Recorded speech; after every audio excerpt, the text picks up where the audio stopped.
The radiation system detection systems that we've deployed for interdiction at international borders are in use 24 hours a day, 365 days a year, around the U.S. and around the world. We think that these are important systems that improve our security. So for the border security application, the concept is to interdict any materials coming into the country that could be a danger to the country. That would include full-up nuclear weapons or materials for making nuclear weapons, plutonium or highly enriched uranium, or materials that could be used in radiation dispersal devices. Could be cesium, for example, things that are put on explosives and then blown up in an area which disrupts a certain area. So all of these materials we want to interdict at the border so they do not enter the country.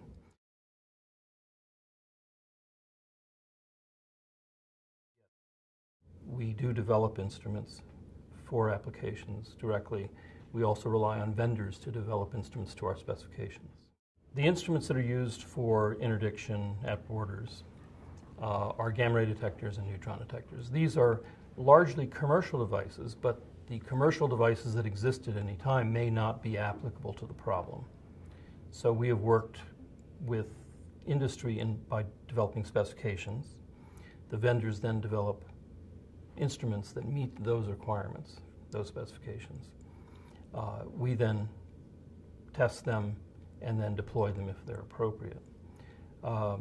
This is an iterative process. The test track is a really unique facility for us and a really wonderful place to work.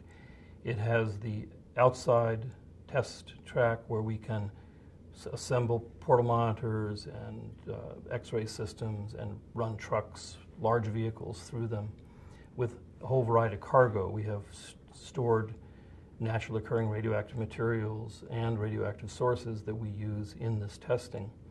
In addition, inside the building, there is the high bay where we can have a more controlled environment for testing of detectors. So we've done testing of gamma ray detectors and neutron detectors under very controlled conditions.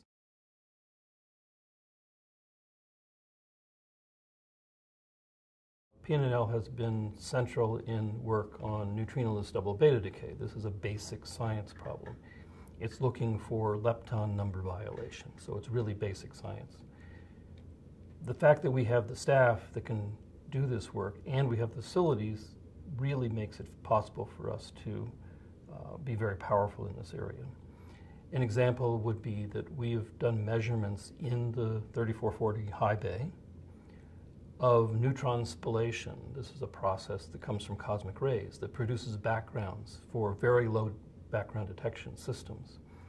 And so to do the science, to make those measurements that we can then apply to basic science is central to the success of those experiments.